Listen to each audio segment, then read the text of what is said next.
सहयोग की शुरुआत एक स्त्री से हुई थी जो बढ़कर आज सागर स्वरूप हो गया है, लेकिन इससे अभी महासागर होना है। इसी महानगर में ये महासागर हो सकता है, ऐसा अब मुझे पूर्ण विश्वास हो गया है।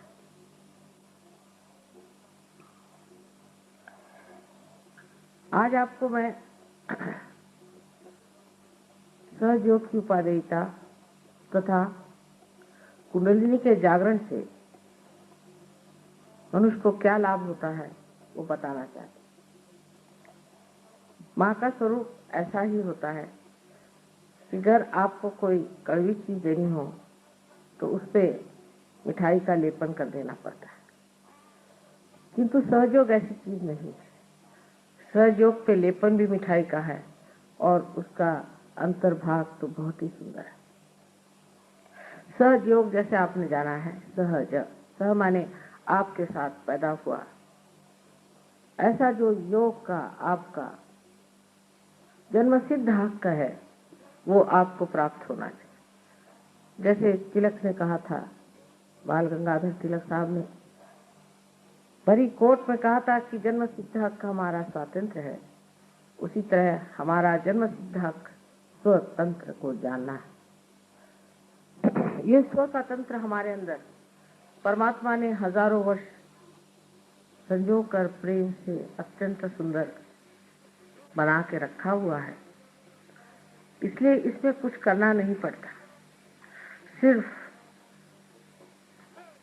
कुंडलिनी का जागरण होकर आपका जब संबंध इस चराचर में फैली हुई परमात्मा की प्रेम की सृष्टि से, उनके प्रेम की शक्ति से एकाकार हो जाती है, तब योग साध्य होता है। और उसी से जो कुछ भी आज तक वर्णित किया गया है, जो जो संतों ने वर्णित किया हुआ है, जो मार्क्स ने कहा, जो बड़े बड़े तत्ववेत्ताओं ने कहा, उस परमात्मा के साम्राज्य की आपको प्राप्ति हो जाती है। ये सब कुछ आप ही के अंदर स्थित जो सुंदर रचना है उससे घटित होता है। आज आपसे मैं, जैसा कि इन्होंने बताया था, कुंडलिनी के माध्यम से हम कैसे नानाविध लाभ उठाते हैं उसके बारे में बताऊंगी। और दूसरी बात, एक विनती भी है कि जिससे हमारा आज तक कभी हित हुआ ही नहीं, और अगर हित ही हमारे लिए सबसे उत्तमोत्तम चीज है तो सब कुछ छोड़ करके हमें अपने स्वार्थ में उतरना चाहिए। स्वार्थ का अर्थ भी हमारे पूर्वजों ने बड़ा ही सुंदर बताया है। स्व का अर्थ पाना ही स्वार्थ है, लेकिन हम स्वार्थ को उल्टी तरह से समझते हैं। जिसने स्व का अर्थ पा लिया वो स्वार्थ हो गया, और स्वार्थ पाते ही जो कुछ स्वयं के लिए हितकारी है वो तो होता ही है, और स्वयं से निगड़ित जो सब कुछ है उसका भी हित हो जाता है। सर्वप्रथम कुंडलिनी का जागरण होना जब शुरू होता है तो श्री गणेश मूलाधार चक्र में इसकी व्यवस्था करते हैं। जिस मनुष्य के अंदर श्री गणेश की शक्ति बलवत्तर है, उसकी कुंडलिनी बहुत जल्दी ऊपर चढ़ती है और वहीं प्रतीक्षा में रहती है। जैसे कि छोटे बच्चे हैं जिनके दिमाग में और कोई बातें नहीं, जिनके हृदय में और कोई किलमिश नहीं है, जिनके बातचीत में कोई कठोरता नहीं है, ऐसे अबोध बच्चों को कुंडलिनी का जागरण बहुत लाभदायक होता है। और ऐसे लाभप्रद चीज को पाने के बाद ये बच्चे दुनिया के बहुत सी गंदी चीजों से अपने आप अछूते हो जाते हैं। वो गलत रास्ते पे जा ही नहीं सकते। वो अपने को दुख देने वाली या समाज को दुख देने वाली कोई सी भी क्रिया कर ही नहीं सकते। उनका उधर मन ही नहीं जाता। वो सबके प्रति अत्यंत विनम्र और आदर युक्त होते हैं। किसी का भी वो अपमान नहीं करते, किसी को वो दुख नहीं देते, किसी को वो तकलीफ नहीं देते। सारी चीजों के और उनकी दृष्टि अत्यंत शुद्ध और निर्मल होती है। किसी की चीज छीन लेना, किसी को दूषण देना, किसी पे अपने गलतियों का बोझ डाल देना, इन सब चीजों से परे होकर के वो एक बड़े समर्थ जीव तैयार होते हैं। और वो समर्थता ऐसी है कि उसमें वो अगर कोई गलत चीज देखते हैं तब भी एकदम पूरी सीना तान करके जो बात कहनी पड़ती कह देते हैं। इसका उदाहरण मैं, हमारी जो नातिन है, छोटी सी थी, एक 5 वर्ष की, तब वो लोग, उनके माता पिता उन्हें लद्दाख ले गए। तो वहां पर उन्होंने देखा कि एक लामा साहब बड़ा सा चोगा वोगा पहन करके बाल मुंडा उंडा के बैठे हुए थे। ये बिहार के रहने वाले हैं लोग। तो जब उन्होंने देखा कि सब लोग जा करके इन महात्मा जी के पैर छू रहे हैं और माँ बाप भी संकोचवश जाके उनके पाँव छूने लग गए, तब उनसे रहा नहीं गया। छोटी सी थी, जा करके उन्होंने अपने हाथ ऐसे किए और वो एक टीले पे बैठे थे उनकी और ऐसे गर्दन करके कहते हैं कि सर मुंडाकर और ये चोला पहनकर आप सबसे पैर छुआ रहे हैं, आप पार तो नहीं है। 5 साल की उम्र में उन्होंने उनको सुना। ऐसे मुझे याद है कि एक बार बड़े महान जो हमारे यहाँ महर्षि रमन हो गए हैं, उनके 100 साल की वर्षगांठ पर मुझे लोगों ने अपने यहाँ अतिथि बुलाया था। उस वक्त मैं बैठी हुई थी मंच पर और सामने की रो में मेरी दूसरी नातिन बैठी हुई थी। तो वहां से मेरे पास एक साहब बैठे थे बड़ा सा चोगा पहन करके, और वो वहां के बड़े पंडित माने जाते थे, मुंबई के बड़े भारी पंडित और बड़े आचार्य माने जाते थे। वहां से खड़े होकर कहती है, नानी ये जो मैक्सी पहन के बैठा है इसको भगाओ, इससे इतनी गर्मी आ रही, हम लोग यहाँ बैठ नहीं पाएंगे। और उस माहौल में बहुत से जो भी बैठे थे वो भी उन्होंने भी हाथ हिलाया यूं यूं करके कि हाँ भी बड़ी गर्मी आ रही है, इनको यहाँ से हटाओ। इसमें ये समझना चाहिए कि वो बच्चे जो कि अत्यंत विनम्र है, इतने सत्य प्रिय होते हैं कि जब देखते हैं कि असत्य को मंच पे बिठा दिया गया और सबके ऊपर उनका असर आ रहा है तो वो खड़े हो जाते हैं। इस प्रकार उनमें धर्म की दृष्टि आ जाती है कि जहां भी अधर्म होता है वहां वो खड़े हो जाते हैं। ये तो गणेश तत्व में जब आप भी जागते हैं तो आप भी एक बालक जैसे हो जाते हैं। ईसा मसीह ने कहा था कि परमात्मा के साम्राज्य में आने के लिए आपको बालक जैसे होना है। अबोधिता, सारी चालाकी, होशियारी, ये सब एक क्षण में ही विलीन हो जाती। तभी कुंडलिनी जागृत होती जब आपके अंदर गणेश जागृत होते हैं, और गणेश जागृत होकर के अपनी माँ की लज्जा रक्षा करते हैं, और तब कुंडलिनी उनके आदेश से ही जागृत हो जाती है। अब जब कुंडलिनी उठ करके आपके स्वादिष्ठान चक्र में आती है तो आपके अंदर एक नया संसार बसने लग जाता है। सौंदर्य दृष्टि आपकी बड़ी तीक्ष्ण हो जाती है। एक साहब मेरे पास आए, कहने मेरे पास नौकरी वोकरी नहीं, पार तो हो गया। तो मैंने कहा कि तुम इंटीरियर डेकोरेशन का काम क्यों नहीं करते? वो कहा भाई मुझे तो लकड़ी, कौन सी लकड़ी क्या ये मालूम है, मैं इंटीरियर डेकोरेशन क्या करूं? मैंने कहा तुम करो तो सही। उन्होंने इंटीरियर डेकोरेशन किया, उसमें लाखोंपति हो गए। मैंने कहा सिर्फ जिस वक्त आप कोई चीज को, किसी भी सौंदर्यवान चीज को आप बनाने जाते हैं तो सिर्फ उसकी आप चैतन्य लहरियां देखिए। अगर उसमें से चैतन्य की लहरियां आ रही हैं तो समझ लेना चीज बन गई, और अगर नहीं आ रही है तो उसको मत बनाना। पर उनको बड़ा आश्चर्य हुआ कि वो बनाते गए और चीज सुंदर ही बनती गई। कहीं भी वाइब्रेशन ने उन्हें रोका, कहीं भी उनको ऐसा नहीं लगा कि यहाँ गर्मी आ रही है, यहाँ कोई तकलीफ हो रही। ये सौंदर्य दृष्टि कभी कभी इस तरह से विकसित होती है कि जो लोग कभी भी कविता नहीं लिखते थे, गणितज्ञ हैं, कभी जन्म में कविता क्या उनको मालूम नहीं, वो ऐसी सुंदर काव्य रचना करते हैं कि देखते ही बनता है। जिन्होंने कभी भी हाथ में कुंचली नहीं ली, कुछ भी उन्होंने चित्रित नहीं किया, वो ऐसी सुंदर आकृतियां और ऐसे सुंदर विषय पर इतने शुभदायी चित्र बनाते हैं कि सोचता है ये कहां से रवि वर्मा फिर से आ गए क्या इस संसार में? क्योंकि मनुष्य उसके तत्व में उतर जाता है और वो तत्व है सौंदर्य दृष्टि। सौंदर्य दृष्टि जो मनुष्य की होती है वो बाह्य होती है, लेकिन जब वो पार हो जाता है उसकी दृष्टि सूक्ष्म हो जाती है। उसको कोई अश्लील, भद्दी, सस्ती चीज अच्छी ही नहीं लगती। वो जो भी चीज बनाता है एकदम गहन बना के रख देता है। उसको समझने वाला भी आत्म साक्षात्कारी होना चाहिए। जैसे विलियम ब्लेक नाम का एक बड़ा भारी कवि 100 वर्ष पहले इंग्लैंड में हुआ, और इस कवि ने सहयोग के बारे में इतनी बारीकी से लिखा है कि मैं जिस घर में रहती हूँ उस घर का भी पता पूरा उस बारीकी से दे रखा। इस विलियम ब्लेक की जो कुंचली है उसने ऐसी चीजें बना के रखी है कि सिर्फ उसे सहयोगी ही समझ पाएगा या कोई आत्म साक्षात्कारी महापुरुष उसे समझ पाएगा।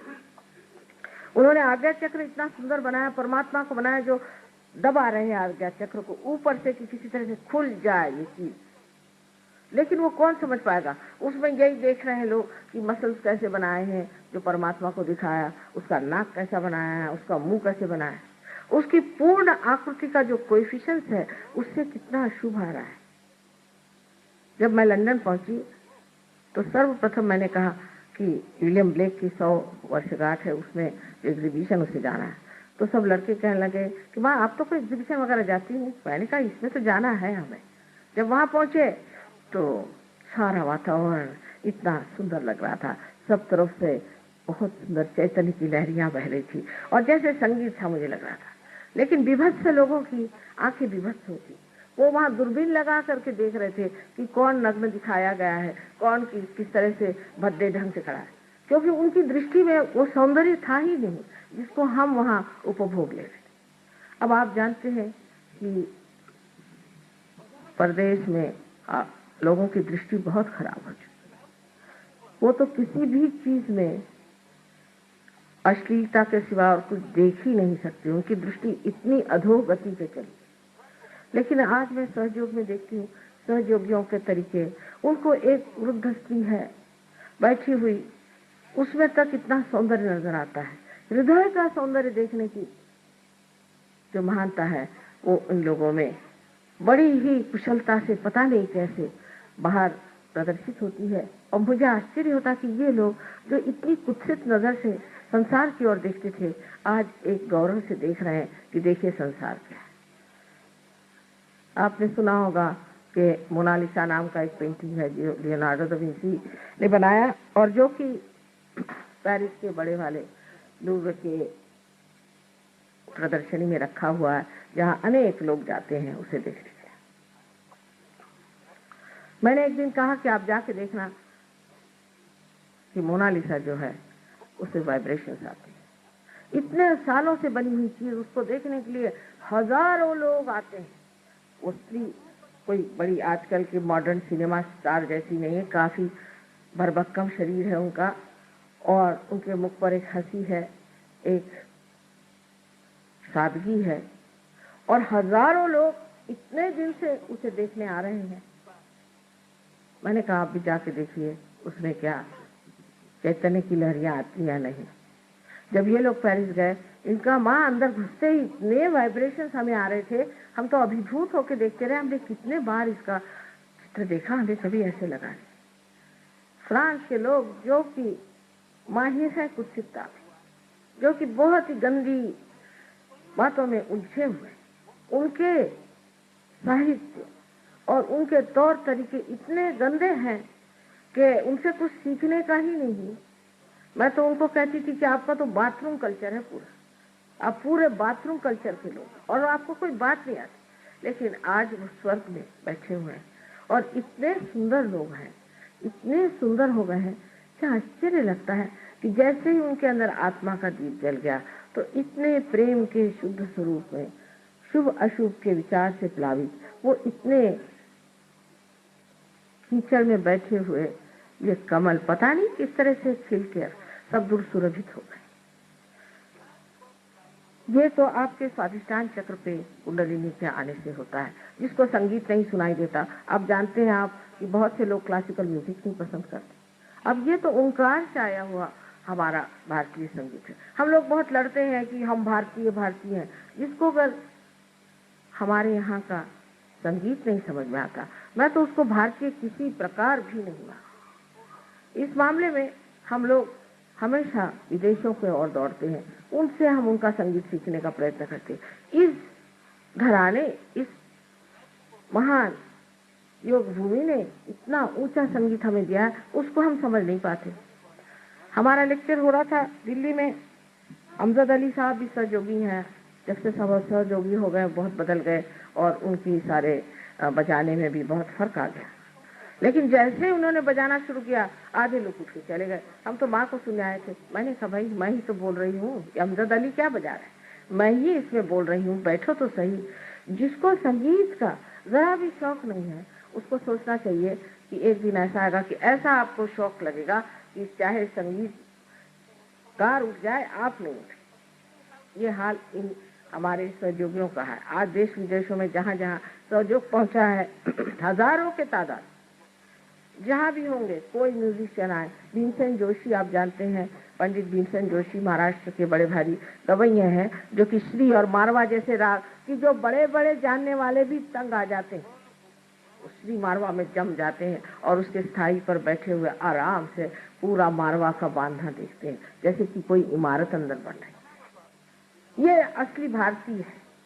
इनको मैं असली भारतीय समझती हूँ, जिनका ओंकार से संबंध है, जो ओंकार से भरा हुआ संगीत जो भारतीयों से समझते हैं। अभी चिट्टी बाबू आए थे दक्षिण से, उनका संगीत सारे सुनते विभोर। महाराष्ट्र में तो कोई जानता भी नहीं कि साउथ इंडियन म्यूजिक क्या होता है। थोड़ा बहुत तो थियोरी में जानते हैं, लेकिन सारे महाराष्ट्रियन और सारे प्रदेश के लोग और सब बैठे रहे उनके कान सुनते हो, उनका बजाना देखते हो। वो खुद है ना, इतने तो मद्रास में लोग नहीं मिलते जो यहाँ बैठे माँ आपके सुन रहे हैं। उस सूक्ष्मता में मनुष्य उतर जाता है, जहाँ संगीत का, कला का, किसी भी सर्जन का, क्रिएटिविटी का जो गाभा है, जो उसका अंतरंग है, उसे पकड़ लेता है, जहाँ आनंद टिका हुआ। वो कैसे होता है? क्योंकि जब आप कोई भी राग सुनते हैं, कोई से भी गाना सुनते हैं, कोई सा भी संगीत सुनते हैं, या आप कोई नाटक देखते हैं या कोई नृत्य देखते हैं, कोई भी चीज होती है, तब आपके अंदर विचार की श्रृंखलाएं शुरू हो जाती। जैसे आज माँ आपका बोलेंगी, अब ये नृत्य चला, मतलब आप अगली बात सोचने लगे, या आप ये सोचते हैं कि भाई जिन्होंने नृत्य किया, अब इनका कहीं और नृत्य क्यों न किया जाए, बड़ा अच्छा नृत्य किया, ये किसने नृत्य किया। हर तरह के विचार आपके दिमाग में घूमने लग जाते हैं कि आप सोचते हैं कि इस नृत्य की छानबीन होनी, और वो भी इस बुद्धि से, तो सारा आनंद उसका खत्म। जब आप किसी चीज के और देखकर सोचने लगे, तो उस चीज को बनाने वाला जो कलाकार है, उसने जो कुछ बनाया और उसमें जो आनंद उंडेला है, वो सब खत्म हो गया। आपके विचार ही चलते रहे एक के बाद एक।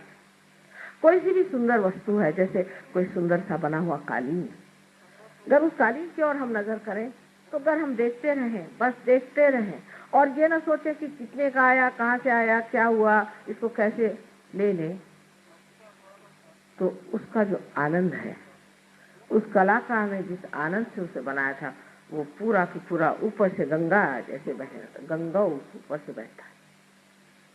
यह सिर्फ आत्म साक्षात्कार के बाद घटित होता है, क्योंकि आप निर्विचार में समाधिस्थ होने से आप उसको पा सकते। आगे चल करके हम नाभि चक्र पे आते हैं। नाभि चक्र से ही कमल जैसे ब्रह्मा निकल करके ये सृष्टि करते हैं, जिनसे कि हम सौंदर्य दृष्टि को प्राप्त करते हैं। लेकिन जब हम नाभि चक्र पे आते हैं, तो नाभि चक्र ये हमारे खोज का चक्र है। नाभि चक्र से हमने खोज शुरू की। माने ये कि जानवर से ही सोच लीजिए कि उसने खोजना शुरू कर दिया। शुरू में वो खाना पीना ही खोजता रहा। जब वो मत्स्यावतार बन करके किसी ने एक कदम आगे बढ़ाया कि आओ जमीन पे आके देखो, तब उसमें कछुए जैसे जमीन पर चलने वाले, उसमें रेंगने वाले, इस तरह के जानवर तैयार हुए। यह खोज बढ़ते बढ़ते बढ़ते बढ़ते मनुष्य स्थिति में जब आ गई, तब उसके अंदर धर्म की जागृति हुई। धर्म की जागृति ऐसी हुई कि हमारे लिए कोई चीज धर्म है और कोई अधर्म है, ये बात सिर्फ इंसान ही सोचता है, जानवर कभी नहीं सोचता। हमारा जो एक छोटा सा सहयोगी एक दिन मुझसे पूछता है कि माँ अच्छा बताइए कि शेर के बच्चों को क्या होता होगा। मैंने कहा क्यों? क्योंकि शेर के बच्चों को शेर कहता होगा कि तुम ये गाय को खा लो, तो वो तो खाते होंगे, तो उनसे तो पाप हो जाएगा ना। मैंने कहा बेटा उनके लिए कोई पाप नहीं, क्योंकि वो तो पाश में पशु है, उनके लिए कोई पाप नहीं है। मनुष्य को ही पाप की भावना और मनुष्य को अच्छे बुरे की भावना अंदर से ही प्रकाशित हुई है। और यही धर्म जो है वो जिस वक्त हमारे अंदर जागता है तब हम कहते हैं कि नाभि चक्र का धर्म 10 धर्म माने गए हैं। और इन 10 धर्मों पर जो बड़े बड़े 10 महान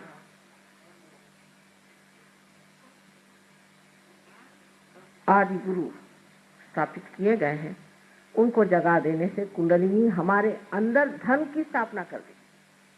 माने ये कि हमें कहना नहीं पड़ता है कि आप ये काम मत करिए। यहाँ पर जो कुछ सहयोगी आए हैं इनसे कहीं अधिक प्रदेश में भी हैं और कहीं अधिक और जगह। हमने कभी उनसे नहीं कहा कि आप शराब मत पीजिए। अगर इंग्लैंड में आप कहिए कि आप शराब मत पीजिए तो आधे से ज्यादा लोग तो उठ के चले जाएंगे। यहाँ भी कुछ ऐसा ही हाल होगा। लेकिन मैंने कभी नहीं कहा, मैंने ये भी नहीं कहा कि आप तंबाकू मत खाओ, मैंने ये भी नहीं कहा कि आप ड्रग मत लो। मैंने कहा इस गली में बस आ जाओ। और जैसे ही सहयोग में उन्होंने प्राप्त किया, दूसरे दिन से ड्रग छोड़ दिया। दूसरे दिन से छोड़ दिया। ये क्या, ये सांप, इसको छोड़ो, अपने आप हटा। मैंने कुछ नहीं कहा। नाभि चक्र के जो कुछ भी दोष है, जैसे कि हम गलत गुरुओं के पास जाते हैं। एक गुरु के पास गए, जिसको देखो उसको हम नमस्कार करते थे। तो गुरु तत्व जो है वो नाभि के चारों तरफ स्वादिष्ठान के माध्यम से फैला हुआ है। स्वादिष्ठान उसके चारों तरफ घूमता है और उसकी जो परिधि बनती है उसमें हमारा गुरु धर्म बनता है। तो खोज में आदमी फिर गुरु के पास, पहले तो और जगह भी खोजता है, सत्ता में खोजता है, पैसे में खोजता है, इसमें खोजता है, उसमें खोजता है। जब वहां भी नहीं मिला तो चलो भाई किसी को गुरु बनाना चाहिए। तो वो गुरु बनाने की जगह जैसे हमारे घर में एक नौकर रख लेते हैं, उस तरह से गुरु रख लेते हैं। उनके यहाँ रसद रुपया जाते रहता है, इतना रुपया उसको दो, उसका इतना रुपया दो, उनका खान पीन देखो, उन लोग का खाना पीना देखो तो आश्चर्य होता है कि इतना कैसे खा ले। उनकी ये व्यवस्था करो, उनकी वो व्यवस्था करो, और वो आराम से अपने बैंक में रुपया भेजते रहते। उनको भी एक इतना सा भी विचार नहीं आता कि मैं जो व्यवहार कर रहा हूँ क्या ये मेरे गुरु का व्यवहार है। और जो उनके शिष्य हैं, जो उनके आगे नतमस्तक होकर घूमते हैं, उनको भी विचार नहीं आता कि इसका चरित्र क्या है, गुरु जैसा है। इसका तो पूरे समय लक्ष्य हमारे जेब पे ही है, तो भी हम इसी की ओर क्यों दौड़ते जा रहे हैं। कहीं से कोई चमत्कार दिखा दे, कहीं कुछ ला दे, वो उसी के पीछे लोग चले जाते। जब आपका गुरु धर्म टूटता है तब अधोगति की शुरुआत हो जाती है। तो जिस वक्त मनुष्य खोजने के बजाय इधर उधर भटकता है, जिसे मैं लेफ्ट साइड और राइट साइड कहती हूँ, जब वो लेफ्ट साइड की तरफ मुड़ने लग जाता है तो वो अपने सबकॉन्शियस और उसके बाद कलेक्टिव सबकॉन्शियस माने सुप्त चेतन और सामूहिक सुप्त चेतन में उतरता हुआ उस लोक में जहां जाता है जहां सब कुछ जो पहले मरा है, गत है, वो रखा हुआ है, पास्ट पूरा। और जो मनुष्य भविष्य की बात करता है, प्लानिंग करता है, आगे की सोचता है और उसमें खोजता है, सत्ता में खोजता है या वैराग्य में और अपने शरीर को तंग करके मैं को बड़ी भारी सिद्धि ले लूंगा, इस तरह की बातें सोचता है, वो राइट साइड को चला जाता है। अब गुरु लोग लेफ्ट साइड वाले भी हैं, राइट साइड वाले भी हैं। इसी प्रकार कुछ ड्रग्स हैं जो कि राइट साइड में डाल देते हैं, कुछ लेफ्ट साइड में डाल देते हैं। अब आपको आश्चर्य होगा कि कैंसर जैसी बीमारी ये साइकोसोमैटिक कही जाती है। बहुत से लोग सोचते हैं कि कैंसर जो है ये सिर्फ शारीरिक बीमारी है, बिल्कुल भी नहीं, ये साइकोसोमैटिक है। आपके राइट साइड में आप अपना शारीरिक और बौद्धिक कार्य करते हैं और अपनी लेफ्ट साइड में आप मानसिक कार्य करते हैं। अंग्रेजी भाषा तो ऐसी कमाल की है कि सबके लिए एक ही शब्द माइंड है, चाहे वो बुद्धि हो चाहे मन हो। तो आप जो मन का काम करते हैं वो आपकी लेफ्ट साइड है, जो आप बुद्धि और शरीर का काम करते हैं वो आपकी राइट साइड है। अगर आप राइट साइड से बहुत ज्यादा काम करते हैं, बहुत ज्यादा से आप परेशानियां उठाते हैं, जैसे कि खास करके मैं आपसे कहूंगी नाभि चक्र में, जिसे हम लेफ्ट नाभि कहते हैं, लेफ्ट साइड में आपकी जो एक विशेष संस्था है जिसे स्प्लीन कहा जाता है, प्लीहा कहते हैं शायद हिंदी में, उसमें जब आप अच्छी उसको इस्तेमाल करते, माने इस तरह से कि सवेरे आप उठते ही साथ अखबार पढ़ा, अखबार पढ़ते ही साथ पहले वो गड़गड़ होने लगे, स्पीडोमीटर है वो खिलने लगे, इसको मारा उसको मारा, दुर्घटना हुई है, वो अखबार विश्वामित्र जी के जो क्षमा करें किंतु सेंसेशनलाइजेशन जो शुरू हुआ है कि सनसनी खेज चीजों के, सनसनी बेचारा आपके पेट में जो बैठा हुआ ये स्पीडोमीटर है, इससे असर कर जाता। उसके बाद उठे, जल्दी जल्दी भागे, आपने सोचा कि चलो जल्दी से मोटर पकड़े और जाए, तो मोटर के सामने बहुत सारी चलाते चलाते जैम हो रहा है, कुछ हो रहा है, उसमें आप परेशान पहुंचते पहुंचते दफ्तर में पहुंचे, कब पहुंचे वहां से फिर परेशानियां, खाना ठीक से खाया नहीं, दीदी ने ब्रेकफास्ट दिया, मुंह में ठूसते हुए चले जा रहे। ये सब चीजें आपको पता नहीं कितने नुकसान दे, इससे ब्लड कैंसर होता है। पहले जमाने में इस बंग देश में भी पति खाना खाने बैठता था, आराम से नहा धो करके इत्मीनान से बैठते थे और पत्नी पंखा झलती थी, धीरे धीरे खाना परसती थी। उस पंखे के झलने में जो स्पीड थी वो स्पीड खाने की होनी चाहिए, और वो धीरे धीरे चबा चबा कर खाते थे, इत्मीनान से खा करके, और फिर वहां जहां जाना है जाते थे। लेकिन अब तो वो चीज रह नहीं गई, वो तो अब चलता नहीं। अब तो इतनी, जिसको कहते हैं हेक्टिक लाइफ, कि अभी दौड़े यहाँ, वहां से दौड़े वहां, वहां से दौड़े वहां, इससे आपका स्पीडोमीटर खराब हो जाता है, जिसको कि आपके रेड ब्लड कॉर्पसेस जो रक्त की पेशियां होती हैं उनको बनाना पड़ता है, वो पगला जाता है उस पागलपन में, जैसे कहते हैं गोस क्रेज, और उस पागलपन में उसको समझ नहीं आता कि इस पागल आदमी को किस तरह से मैं ब्लड सप्लाई करूं। अब ये वल्नरेबिलिटी जिसको कहते हैं कि अब तैयारी हो गई आपकी कैंसर में, इस वक्त लेफ्ट से कोई सी भी काली विद्या से कहिए, भूत विद्या से कहिए, या गुरु प्रसाद से कहिए, या और किसी तरह की ऐसी चीजों से कोई सी भी चीज आपके अंदर आ जाए, आपके अंदर ब्लड कैंसर स्थापित हो जाए। अगर कोई माँ इस तरह की हो कि जो रात दिन आफत में मची हुई है, आज पापड़ बेलना है, फिर कल और कुछ बनाना है, पति को वश में रखने के लिए औरतें यहाँ बड़ी होशियारी से काम करती हैं, तरह तरह के खाद्यान्न बनाना है, इसका प्लानिंग करना है, उसका प्लानिंग करना है,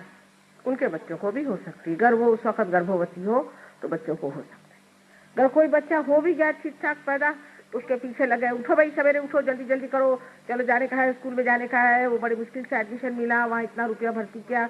ये सारा समाज ही ऐसा बना हुआ है कि सब लोग उथल पुथल में चल रहे हैं। इस उथल पुथल से ब्लड कैंसर की होने की बड़ी संभावना है। हम तो इत्मीनान में बैठे रहते, और इत्मीनान में बैठने से भी कोई चीज कम नहीं होती, सब चीज ठीक ठाक चलती। हमारे विचार से तो ऐसी कोई बात नहीं कि जिसके लिए मनुष्य इतनी जल्दी मचाए या हड़बड़ी करे। अब इसका इलाज कैसे होता है? इलाज ये होता है कि जैसे ही कुंडली आपके नाभि चक्र में आ जाती है तो शांति प्रस्तावित हो जाती है, मनुष्य शांत हो जाता है, शांति पूर्वक सब देखते रहता है, और वो शांति उसको कहती है शांत हो जाओ, शांत।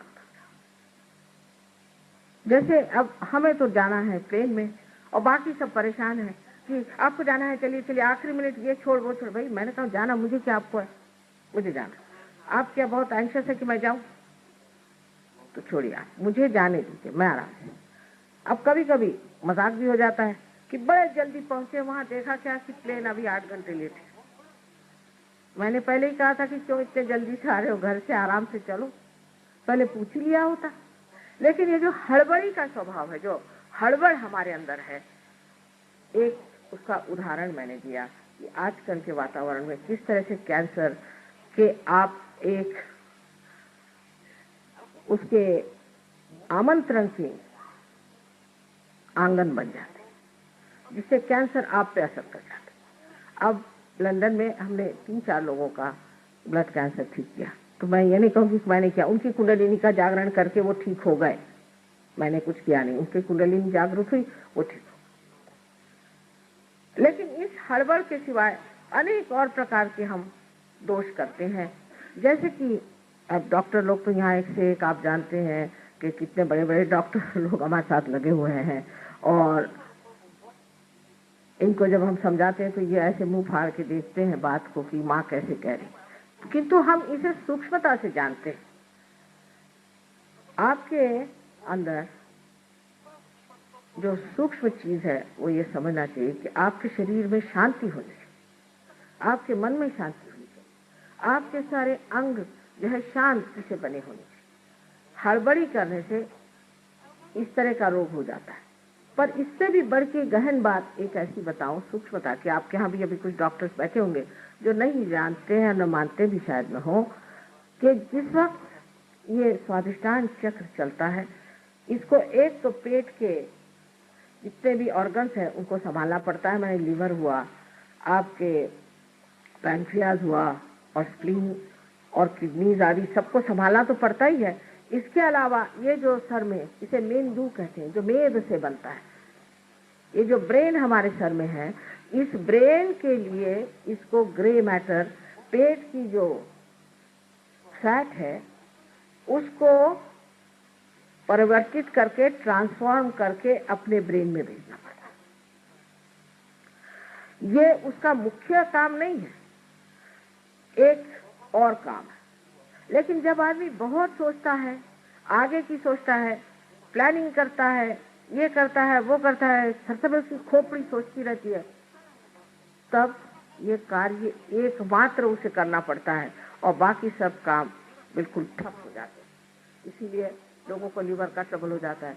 खासकर मैं देखती हूँ कि आपके कलकत्ते में लोगों को लीवर की बीमारी बहुत ज्यादा है, क्योंकि ये सूर्य नाड़ी, और सूर्य नाड़ी बहुत चल जाने से मनुष्य को सूर्य की जहाँ बहुत और ताप हो और ऊपर से सूर्य नाड़ी बहुत चल जाए, तो जरूरी है कि बेचारे इस स्वादिष्टान चक्र को इतनी मेहनत करनी पड़ती है कि वो जो एक लीवर है उससे वो देख नहीं पाता, इसलिए यहाँ लोगों को लीवर की बीमारी हो जाती। फिर डॉक्टरों ने उसका नाम बनाया माइग्रेन। माइग्रेन कोई चीज है नहीं, सब बेकार की बातें। इसमें सिर्फ आपका लीवर खराब होने से माइग्रेन होता है, या आप किसी भूत से अगर पीड़ित हो तो भी हो सकता है। ये तो लेफ्ट साइड बात हुई, लेकिन राइट साइड की बात में करें तो इस तरह से आपकी शारीरिक तकलीफें इसलिए ठीक हो जाती हैं कि आप निर्विचार हो जाते हैं। सहयोग में आप विचार बहुत कम करते हैं, विचारों से परे आप रहते हैं। तो जब प्रेरणात्मक जो विचार आता है, उस विचार से ही आप बोलते हैं और उसी विचार पे आप चलते हैं। विचार एकदम जैसे कि रुक जाते हैं, एक विचार उठता है गिर जाता है, दूसरा विचार उठता है गिर जाता है, इसके बीच में जो जगह है उसे विलंब कहते हैं। ये विलंब जो है ये वर्तमान है, आज, अभी, इस वक्त, इस क्षण, ये जगह है। हम या तो आगे की सोचते हैं, पीछे की सोचते हैं, तो इसी के कमान पर, इसी के कष्ट पे हम कूदते रहते हैं। हमारे पूरी समय मस्तिष्क चलते रहता है, खोपड़ी हमेशा घूमती रहती है, और उस वक्त बेचारा स्वादिष्टान मेहनत करके और इस मेद की पूर्ति करने के लिए हर समय तत्पर हो जाता है। फिर आपको डायबिटीज होता है। डायबिटीज भी इसी से होता है कि आप पूरी अपनी शक्ति जो है स्वादिष्टान की अपने सोचने में लगा देते हैं। देहात में मुझे पता नहीं यहाँ है या नहीं, पर हमारे महाराष्ट्र में तो लोग इतनी चीनी खाते हैं देहात में, ये कहते हैं कि चम्मच खड़ा हो जाना चाहिए चीनी में, तब कहीं चीनी पड़ी, नहीं तो क्या ये पीने की चाय या दूध है। इतनी चीनी खाते, किसी को डायबिटीज नहीं होता। देहात में किसी को डायबिटीज होता ही नहीं, शहर वालों को ही क्यों होता है। और जो टेबल पे बैठ करके रोज प्लानिंग बनाते रहते हैं और सबका कबाड़ा करते हैं, उनको क्यों होता है। उन्हीं को ये बीमारी क्यों होती है? वजह ये कि आप जरूरत से ज्यादा सोचते हैं। इतने सोचने की कोई जरूरत ही नहीं।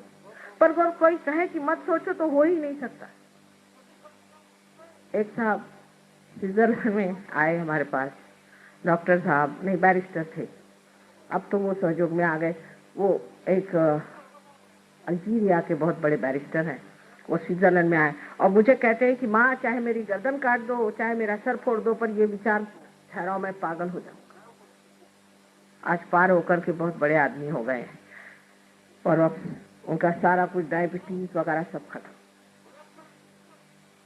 उसके बाद आप पे हाई ब्लड प्रेशर भी इसी से होता है, क्योंकि किडनीज निगलेक्ट हो गई, किडनीज को आपने देखा नहीं, उसको संजोया नहीं, तो वो भी आपको बीमारियां होंगी। अनेक बीमारियां इसलिए होती है। और सहयोग से जबकि कुंडलिनी आपके नाभि चक्र को प्लावित करती है तो एकदम सारी ये बीमारियां भाग जाती और आपका चित्त बीच में स्थिर हो जाता है।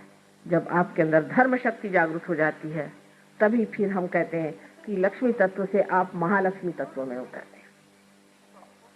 जैसे कि जहां जहां लोग पैसे वाले हो जाते हैं, एफ्लुएंस आ जाता है, वहां वहां वो अजीब पागलपन में घूमते।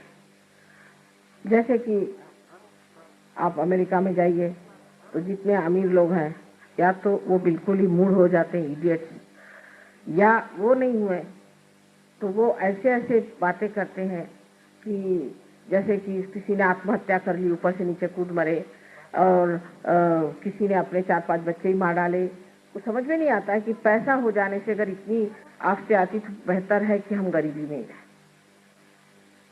उन लोग की अगर आप बातें सुनिए तो आश्चर्य करेंगे कि ऐसे तो भूतों न भविष्य थी, कभी ऐसे लोग संसार में आए ही नहीं जैसे हम देखते हैं। अमेरिका की बात नहीं है, आप फ्रांस जाइए, कहीं भी जाइए, और यहाँ तक कि जहाँ पर लोग कहते हैं कम्युनिज्म बड़ा फैला हुआ है, ऐसे रशिया में भी एक आफत है। आए दिन बीवी को छोड़ना, आए दिन दूसरी शादी करना, और बुढ़ापे में जा करके सब लोग कहीं ऑर्फनेज में बैठे हो। 10 हस्बैंड किए, 10 बीवियां करी, सब ऑर्फनेज में जाके बैठे। ऐसा समाज तैयार हो जाता है। ऐसे धन को पाने से वो लक्ष्मी स्वरूप नहीं होता। अब लक्ष्मी की व्याख्या जितनी सुंदर बनाई हुई है हमारे पूर्वजों ने हमारे लिए, कि लक्ष्मी जो है वो एक कमल दल पे खड़ी है, माने वो किसी पे अपना असर नहीं डालती, हल्के फुल्के कहीं जा करके बड़ी सी मोटर ले जा करके किसी को दिखाती नहीं है, लक्ष्मी स्वयं होकर के भी।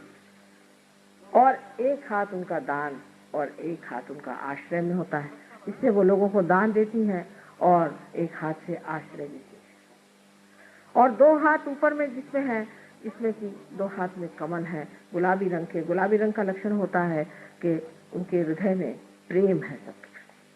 इस कमल का ये अर्थ होता है कि ये कमल में अगर भंवरा जिसके अंदर इतने कांटे होते हैं और काला कभी न आकर के भी उसमें बैठ जाए तो भी वो अपने अंदर उसे समा लेता है, अपनी सुंदर शैया पे सुला लेता है। वही लक्ष्मीपति हो सकता है जिसमें ये गुण है। लेकिन पैसे वाला मैं उसको लक्ष्मीपति नहीं मानती। अगर किसी गधे के ऊपर अगर आप रुपया टांग दीजिए तो क्या वो लक्ष्मीपति हो सकता है?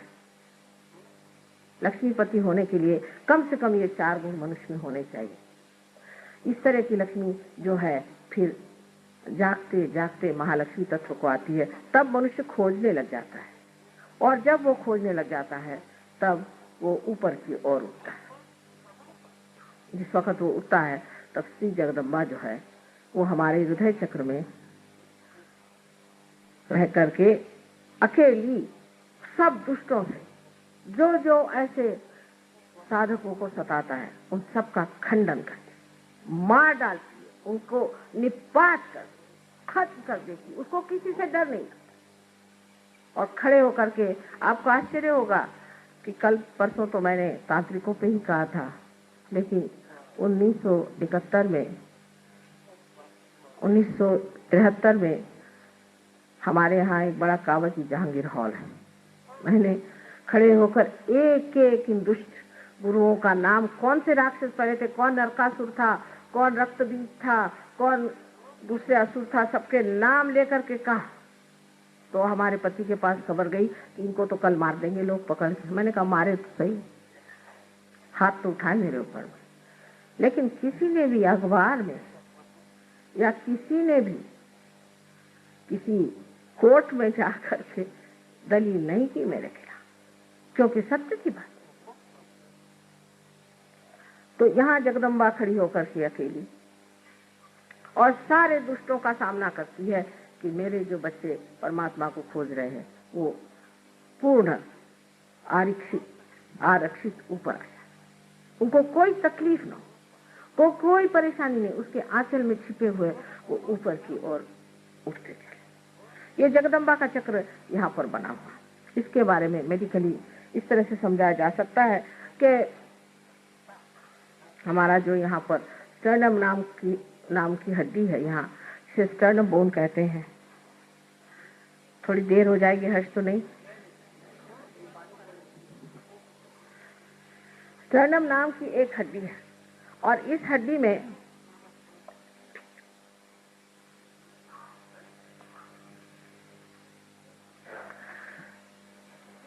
जगदम्बा जो है, जिसको कि भ्रमरांबा कहती है, वो भ्रमर बनाती है, जिसको कि मेडिकल साइंस में what you call them, antibodies, what you call them in the medical science, antibodies.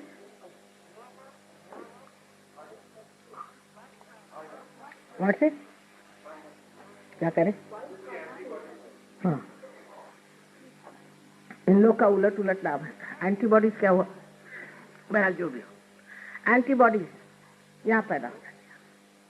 और ये जो होती हैं, ये अगर कहीं से भी हमारे अंदर आक्रमण हो तो उस आक्रमण को वो पूरी तरह परास्त कर सकती है और उनसे लड़ती है। ये हमारे स्टर्नम बोन में 12 वर्ष की उम्र तक बनती हैं और उसके बाद सारे शरीर में फैल जाती। और जैसे कि कोई आफत सामने से आए तो एकदम ये हड्डी जोर से ऊपर नीचे होने लग जाती है और उसका जो संदेश है, उसका जो मैसेज है, वो इन एंटीबॉडीज पे पहुंच जाता है, वो तैयार हो जाते हैं। और तैयार होने के बाद वो लड़ते हैं और परास्त कर देते हैं, लड़ते रहते हैं जब तक कोई भी परेशानी मनुष्य को रहेगी। ये देवी के भ्रमर लड़ते रहते हैं। ये तो देवी की व्यवस्था है हमारे लिए। लेकिन जब मनुष्य देवी स्थिति में आता है तो उसके अंदर माँ का प्यार उमड़ पड़ता है, अपनी माँ को भी पहचानता है, हमारे प्रति भी लोगों को बहुत प्यार हो जाता है और वही प्यार अब वो दुनिया को बांटना चाहता है। उसे रहा नहीं जाता। कोई आदमी परेशान है, दुखी है, हर इंसान जहां भी बैठा होगा, भाई तुम्हें क्या तकलीफ है, क्या है, उसके लिए दौड़ता है और मेहनत करता है। एक जिसे हम करुणा कहते हैं, कंपैशन कहते हैं, वो मिशनरियों जैसे लोगों को घर में ला करके मरते हुए लोगों को ईसाई धर्म नहीं सिखाता और फिर उसके बाद नोबेल प्राइज मिलता है। चलो, ऐसा नहीं करता है। वो जो उसके अंदर कंपैशन है, जो करुणा है, उस करुणा की शक्ति से लोगों को उनकी बीमारी, उनकी तकलीफें, उनसे बचाता है, उनको ठीक करता है। ये नहीं कि उनके ऊपर में लगा दिया तुम हिंदू, तुम मुसलमान, तुम क्रिश्चियन, ये कुछ नहीं। इसे क्या मतलब है? गधे के ऊपर कुछ भी लगा दीजिए तो गधा ही रह जाता है, लेकिन उसको वो महामानव बना देते हैं। बहुत से लोग हमारे पास तो बीमारी के लिए आते रहे और आज वो बड़े बड़े सहयोगी बने हुए बैठे हो। उसकी करुणा इतनी शक्तिशाली होती है कि कहा जाता है देवी के लिए कटाक्ष कटाक्ष निरीक्षण। एक कटाक्ष भी ऐसे आदमी का किसी पर पड़ जाए तो वो एकदम स्वस्थ हो सकता है। स्व में जो स्थित है, स्वस्थ है। हमारे यहाँ जितने भी शब्द हैं उनको आप देखें तो सब स्व पे ही आते हैं। स्वस्थ, जो आदमी स्व में स्थित हो जाता है और आप उसकी शक्ल से पहचान सकते, अरे अभी तो आप बीमार थे और अभी आपको क्या हो। इसमें कोई चमत्कार अमत्कार कुछ नहीं। जो बात आप जानते नहीं है वो आपके लिए जरूर चमत्कार पूर्ण लगेगा, वो दूसरी बात है, लेकिन ऐसा कोई चमत्कार नहीं है। आपके अंदर ये सब चीजें हैं। जब कुंडलिनी जागृत हो जाती है तो आपके अंदर अपने आप ही स्वस्थता आ जाए। अब बहुत सी औरतों को आपने सुना है कि ब्रेस्ट कैंसर की बीमारी हो जाती है। ये क्यों होती है? वजह यह है कि पतिगर किसी तरह से स्त्री को रक्षित भावना नहीं देता, सेंस ऑफ सिक्योरिटी नहीं देता है, या उसका पिता या किसी तरह से स्त्री हर समय इनसिक्योर, अरक्षित महसूस करे तो उसको ये बीमारी हो जाती है, क्योंकि उसका जो मातृत्व है वो ही हिल जाता है।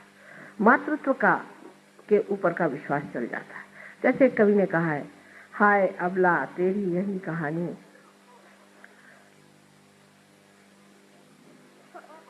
क्या आंचल में है दूध और आंखों में पानी। ऐसी बात है कि स्त्री के जब आरक्षित स्वभाव को आप हिला देते हैं तो उसको ये बीमारी हो जाती है। वो शायद इसको जानती ना हो। अब राइट साइड में जो हमारे, जिसे हम कहते हैं कि राइट हार्ट, हालांकि हार्ट राइट में नहीं होता है, लेकिन इसका जो हार्ट चक्र का, हृदय चक्र का, इसे अनहत भी कहते हैं, जो राइट हिस्सा है उसमें गत त्रुटियां आ जाए तो अस्थमा की बीमारी हो जाती है। अब ये श्री रामचंद्र जी का चक्र है। हम लोग श्री राम श्री राम श्री राम तो खूब करते रहते हैं, लेकिन ये श्री राम हमारे अंदर राइट हार्ट में है। और जो लोग श्री राम श्री राम श्री राम ज्यादा करते हैं उनको ये बीमारी ज्यादा होती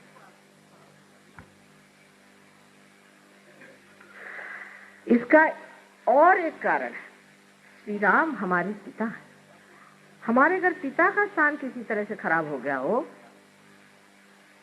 अगर हमने अपने पिता को बचपन में खो दिया हो, या हम भी एक बुरे के पिता हो, या हम अपने बच्चों को छोड़ छाड़ के दूसरे ही चीजों में व्यस्त रहते हैं, और पति होकर के भी पत्नी की ओर हमारी दृष्टि ठीक नहीं, उसको हम तंग करते हैं। पत्नी की तरफ से अगर हम परेशान हैं तो भी, जैसे कि श्री राम वन में भटकते रहे, ऐसे अब जो मनुष्य अपने पत्नी के लिए भी वन में भटक रहा हो, या पत्नी की तरफ से तकलीफ पा रहा हो या तकलीफ दे रहा हो, तो पति और पिता का स्थान श्री राम का जो चक्र है, जिसे हम राइट हार्ट कहते हैं, उसके कारण ये बीमारियां हो सकती हैं।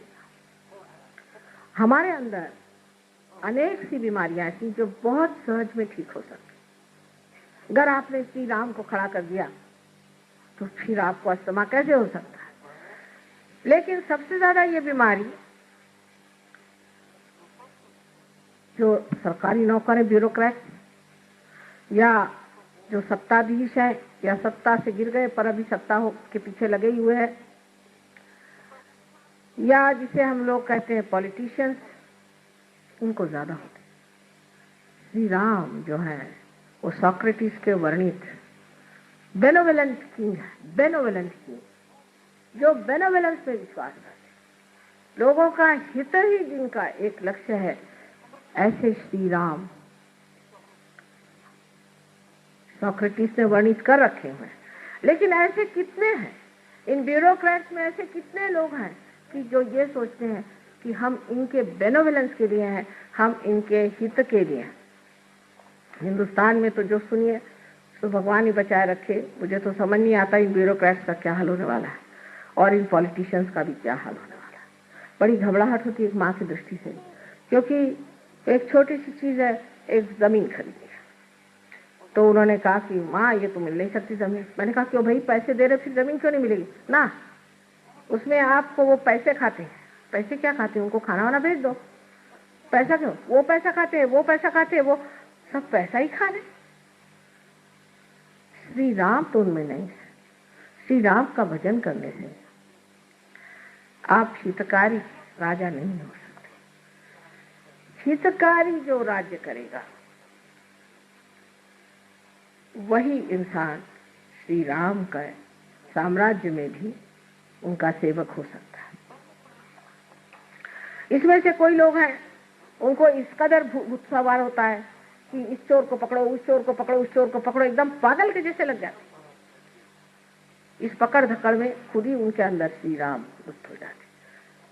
श्री राम ने जो सबका उद्धार किया था, उनकी जो उद्धारक शक्ति है वो आपके अंदर जागृत हो जाती है।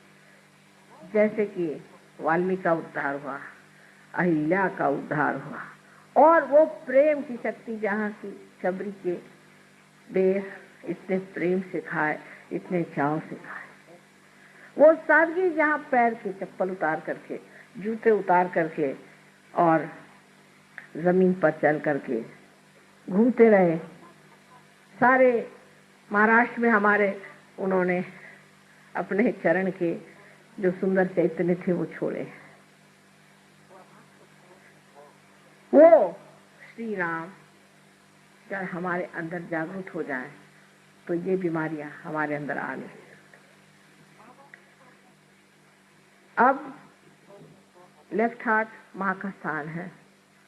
अगर आपकी माँ बचपन में ही मर गई हो, आपने अपनी माँ को देखा ही नहीं, जिसने माँ का प्यार जाना ही नहीं, वो अच्छा पति नहीं हो सकता। अगर किसी की माँ दुष्ट होगी तो उसका पतिपना भी दुष्टता का ही होगा। जिसकी माँ ने उसे प्यार दिया, दुलार दिया, प्रेम से रखा,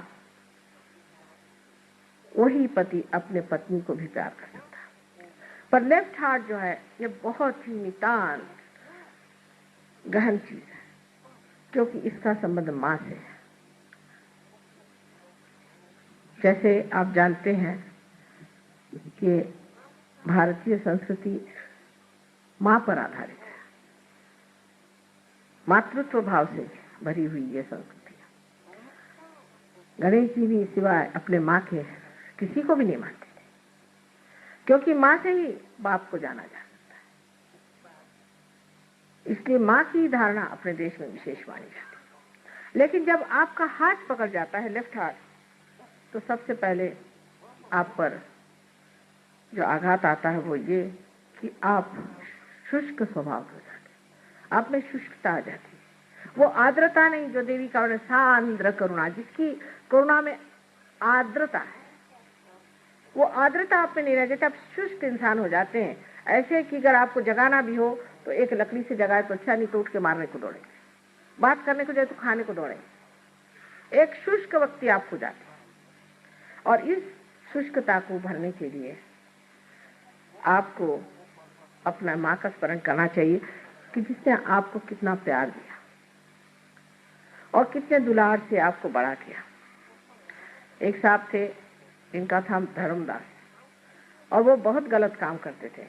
शास्त्री जी की मुझे बात याद है, वो जब आए तो उनसे कहने लगे कि धर्मदास जी, आपके माँ ने क्या सोच के आपका नाम धर्मदास रखा होगा? हम लोगों के नाम ऐसे हैं, करुणा सागर, और हाथ में लठ लिए करुणा सागर जी खड़े हुए, जो है उसको तड़ाता मार रहे हैं।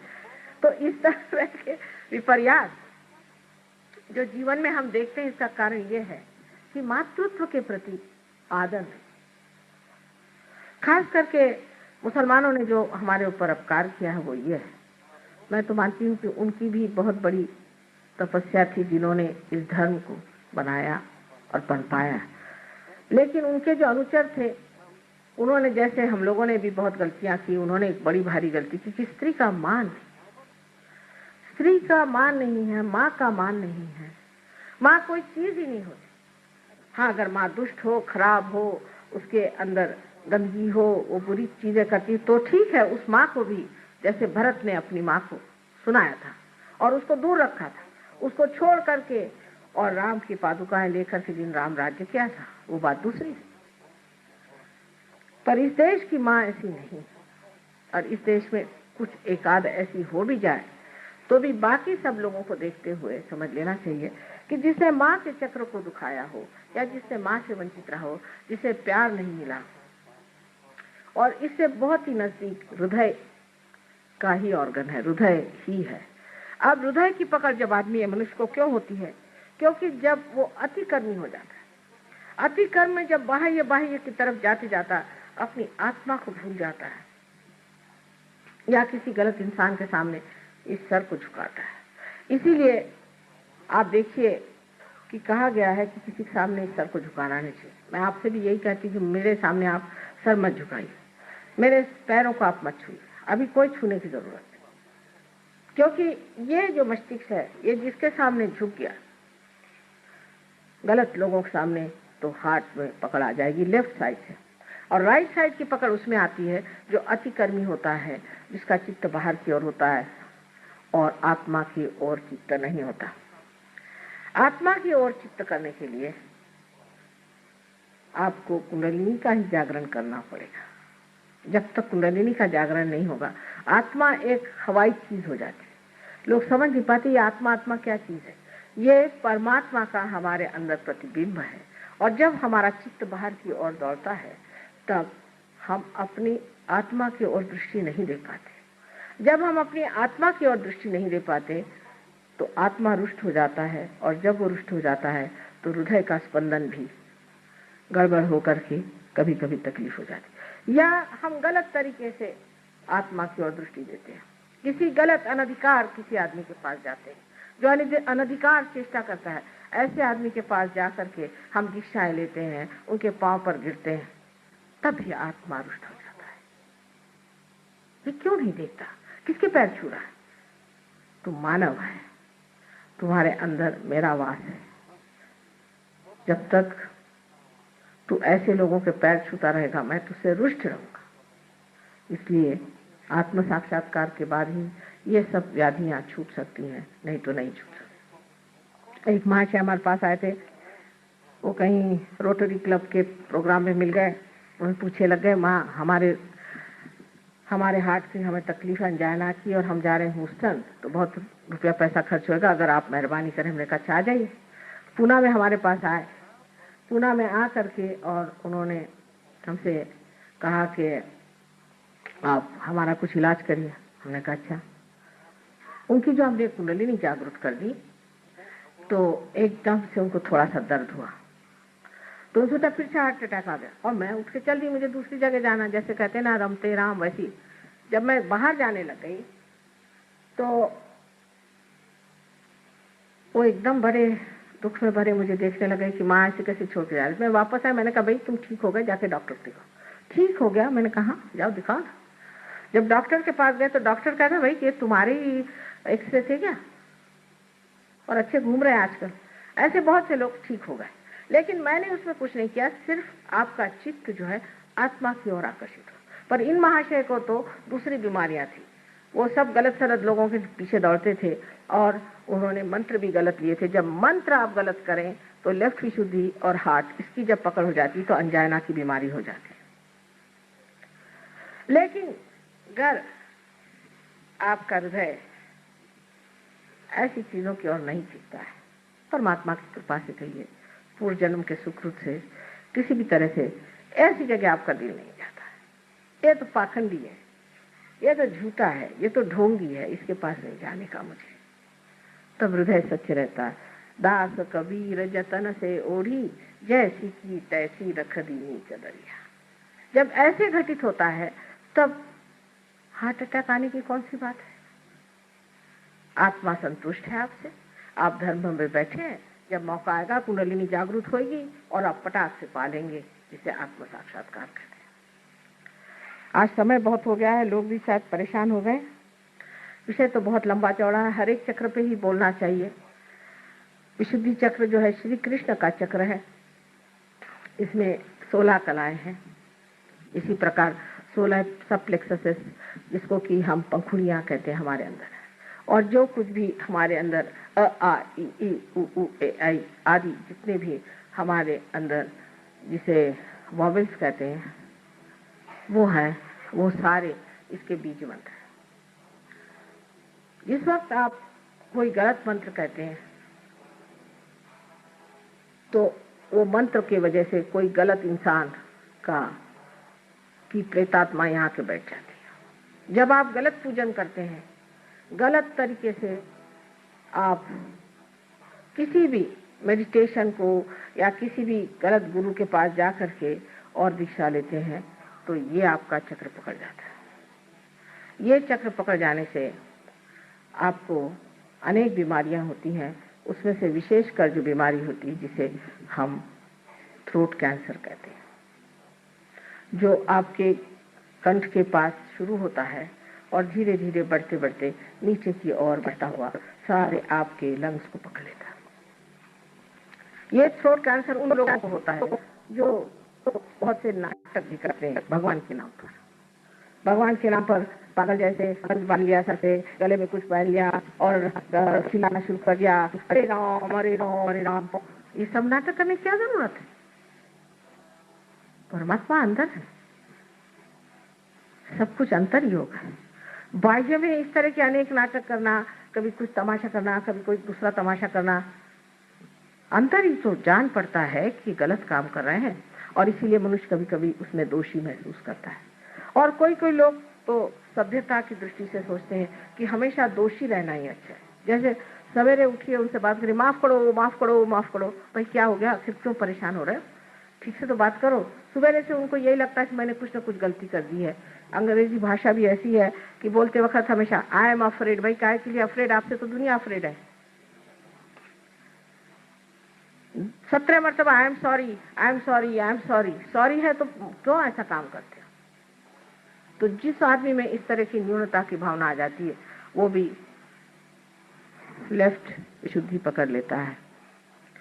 सहयोग में लेफ्ट विशुद्धि जब साफ होती है तो आश्चर्य होता है लोगों को कि माँ सब तरह के स्पॉन्डिलाइटिस, सब तरह की परेशानियां पता नहीं कहाँ भाग गई। और यह विष्णु माया का स्थान है, ये विष्णु माया का स्थान है जो कृष्ण की बहन है। जिनके बहन और भाई का विचार नहीं होता, जो दूसरी औरतों की तरफ गंदी निगाहों से देखते हैं, उनका भी ये चक्र पकड़ जाता है। जिनमें वो पवित्रता की भावना नहीं होती है, उनका भी ये चक्र पकड़ जाता है। क्योंकि अंदर से वो जानते हैं कि गलत काम कर रहे हैं, तो वो जो गलत काम कर रहे हैं वो भावना अंदर बनती जाती है।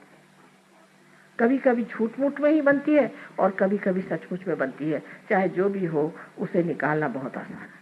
सबसे तो बुरी बात यह है कि सुबह से शाम तक बताया जाएगा तू बड़ा पतित है और मेरे लिए आप अगर 500 रुपया ला दीजिए तो मैं तुम्हारे पाप मोचन कर दूंगा। माने आपका पैसा मोचन होते ही आपका पाप मोचन भी हो जाएगा। और फिर रात दिन यही खोपड़ी में डाला जाता है कि तुम पापी हो तुम पापी हो। तो मनुष्य सोचने लगता है कि वाकई मैं पापी हूँ। इसमें मैं देखती हूँ कि कैथोलिक धर्म के जितने भी लोग आते हैं उनकी लेफ्ट विशुद्धि हमेशा पकड़ी रहती, क्योंकि उनको तो जाके कन्फेशन करना पड़ता है कि मैंने पाप किया। अब किया भी नहीं होगा तो भी करना ही पड़ता है, क्योंकि जिस दिन चर्च में जाओ कहना ही पड़ता है। इस तरह की अजीब अजीब परंपराओं से भी मनुष्य इसको पाता है। गलत मंत्र कहने से हो जाता है, अनेक चीजों से लेफ्ट विशुद्धि पकड़ी जाती है। और कहना चाहिए कि आज भी सबकी वही ज्यादा पकड़ी हुई है। सिगरेट पीने से, तंबाकू खाने से सबसे लेफ्ट विशुद्धि पकड़ी जाती है। अब राइट विशुद्धि तो ऐसे लोगों की पकड़ती है कि जो बहुत जोर जोर से डांट के बोलते हैं, चिल्लाते हैं और बिगड़ते हैं, और जिनका गुस्सा बड़ा तेज होता है, और जो प्रेम से बात करना जानते ही नहीं, और जो बहुत ज्यादा भाषण देते हैं झूठ मूठ के, जिनको कुछ ज्ञान नहीं, जिन्होंने आत्मा को पाया नहीं तो भी लेक्चर झाड़ते हैं, उनकी भी राइट विशुद्धि पकड़ती है। और राइट विशुद्धि जो है विट्ठल का स्थान है, श्री विट्ठल का स्थान है। इसको विट्ठल के मंत्र से ठीक किया जा सकता है। इससे लोगों को अनेक तरह की बीमारियां हो जाती हैं जिससे राग से संबंध है। बीच में श्री कृष्ण का स्थान है। इस वक्त कुंडलिनी श्री कृष्ण के स्थान पर स्थिर होती है, तब मनुष्य साक्षी होकर के उस योगेश्वर की लीला दिखती है। सारा संसार लीला में, इसमें इतनी हड़बड़ाहट की घबराहट की, इतनी परेशानी की कौन सी बात है? ये तो सब नाटक हो रहा है, सब नाटक देखते हैं। इस नाटक को देखना ही मात्र बन जाता है। जब आप देखते हैं कि नाटक है, थोड़ी देर तो घबराते हैं, उसके बाद जब स्थिर हो जाते हैं, आप स्थापित हो जाते हैं, तब आप जानते हैं कि ये नाटक है। और इस नाटक को जान लेना आपके लिए बड़ा ही सुखदायी होता है, क्योंकि फिर जो स्थित प्रज्ञ की भाषा है जो श्री कृष्ण ने बताई है वो सिद्ध हो जाती है। कहना नहीं पड़ता कि अब आप परेशान नहीं हो रहे। ऐसा आदमी परेशान ही नहीं होता। हमें यही आश्चर्य होता है कि लोग सब क्यों परेशान हो रहे हैं। परेशान होने से तो कोई बात होने नहीं वाली, तो क्यों परेशान हो, बेकार में क्यों बर्बाद करें अपनी एनर्जी। लेकिन वो कहने से नहीं होता है, जिसको आदत है वो परेशान होगा ही। और हमें तो कोई लोग कहते हैं क्योंकि आप परेशान नहीं होते इसलिए हम आपके लिए परेशान होते। तो मैंने कहा ठीक है, अगर आपको परेशान होना तो होते रहिए, ऐसी कोई परेशानी की तो बात नहीं। अब थोड़े बताऊंगी कि आज्ञा चक्र जो है वो यहाँ पर सीता है और ये महाविष्णु का स्थान है। आज्ञा चक्र आपका बहुत जोर से चलना शुरू हो जाता है जिस वक्त आप बहुत ज्यादा सोचते हैं आगे में। यहाँ पर जब बहुत सोच विचार शुरू हो जाता है तब आज्ञा चक्र चलता है।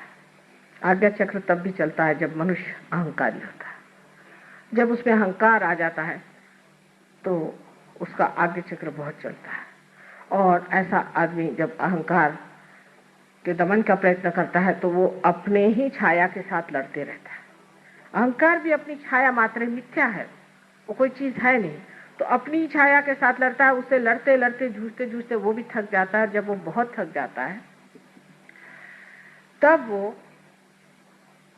दूसरे मार्ग ढूंढता है, जैसे वो शराब पीने लग जाएगा या किसी और औरतों के घर जाना शुरू कर देगा भागने के लिए, अपने से पलायन करने के लिए। वो देख नहीं पाता अपने अहंकार को। और ये स्थिति बहुत लोगों की हो जाती है कि वो घबरा जाते हैं अपने अहंकार से कि बाप रे ये कितना अहंकार मुझे खा दे रहा है। इस अहंकार के कारण भी एक बड़ी बीमारी अब आने वाली है जो कि मैंने अमेरिका में बताई है। मैंने एड्स के बारे में बताया था, उसके बाद जो भी नई अल्मेजर की नई बीमारी शुरू हुई उसके बारे में बताया था, और अब तीसरी बीमारी के लिए बताया आई हूँ कि ऐसे लोग पैरालाइज हो जाएंगे जिनकी आज्ञा चक्र बहुत जबरदस्त चलेगा और जिनमें अहंकार बहुत बढ़ जाएगा, वो एकदम पैरालिसिस हो जाएगा। और पैरालिसिस होने के बाद वो इस तरह का पैरालिसिस होगा कि जब वो चेतन बुद्धि से कोई काम करना चाहे, कॉन्शियस माइंड से, तो कर नहीं पाए। ऐसे तो चलते फिरते रहेंगे और जब सोचेंगे कि मैं चल रहा हूं तो एकदम ठप से गिर जाए। और ये बीमारी पहले अब शुरू ही हो गई है, हमने 2-4 पेशेंट्स अभी देखना भी शुरू कर दिया। सो अहंकार से लड़ने से नहीं होता है, अहंकार से जूझने से नहीं होता है। ये गलत फहमी है कि हम अहंकार से लड़ सकते हैं। अहंकार तो हमारी ही बनाई हुई मिथ्या बात है कि हम दुनिया भर की आफत उठाए चल रहे हैं। मैं कभी कभी एक कहानी बताती हूँ कि कुछ लोग प्लेन से जा रहे थे, देहाती थे, उनसे कहा इतना सामान मत ले जाइए। तो उनका अच्छा ठीक है, वो प्लेन पे बैठे और सामान अपने सर पे रख लिया। कहने भाई हम तो इसका बोझ ढो रहे हैं। अरे जिस प्लेन ने आपको उठाया है वही इसका बोझ उठा रहा है, जिसने आपको बनाया है, जो करता भोगता सब कुछ है वही सब कुछ कर रहा है। लेकिन कहने से नहीं होता है। फिर भी यह कहूंगी ये कहने से नहीं होता, ये आपकी स्थिति है। जब ये स्थापित हो जाती है तब निर्विचारिता आपके अंदर स्थापित हो जाती है। जब कुंडलिनी का जागरण होता है और जब आज्ञा को लांघ जाती है तो निर्विचारिता आप में स्थापित हो जाती है। उसके उल्टे आपके अगर पिछले हिस्से में ये चक्र पकड़ा जाए तो डायबिटीज की वजह से यहाँ पर जब वो पकड़ा जाता है तो आज्ञा चक्र के चारों तरफ फैला हुआ है स्वाधिष्ठान जब जकड़ा जाता है तो आंख में नुकसान हो जाता है। पर उससे भी ज्यादा अगर आप गलत गुरुओं के पास गए तो आपकी आंख अंधी हो सकती है, आंख में अंधापन आ सकता है, आंख की कमजोरी से आ सकती है, आपके बच्चे अंधे हो सकते हैं इससे, क्योंकि आप अंधेपन में वहां गए थे। अब पक्का अंधापन आपके अंदर आ सकता है।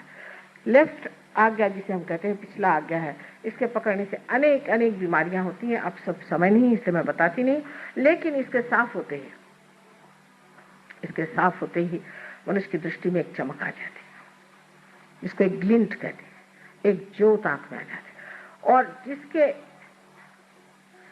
आज्ञा की चमक आ गई, ऐसे आदमी की दृष्टि भी अत्यंत शुद्ध होती, इतनी शुद्धाई होती है कि जिस पर पड़ जाए उसका शुभ हो जाए। ऐसी व्यक्ति की सारी आकृति ही शुद्धाई होती, उस आकृति की काट छाट करने की जरूरत नहीं, क्योंकि वो सारी आकृति ही उसी बनी रहती है।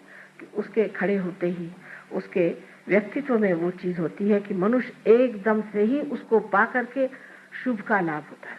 हमारे यहाँ शुभ की बात बहुत करते हैं, लेकिन ये नहीं जानते कि शुभ और अशुभ चीज क्या होती है। जब कोई चीज शुभ होती है तो उसमें से चैतन्य बहना शुरू होता है, उसमें से चैतन्य जब बहे तो सोच लेना ये चीज शुभ है और नहीं तो नहीं।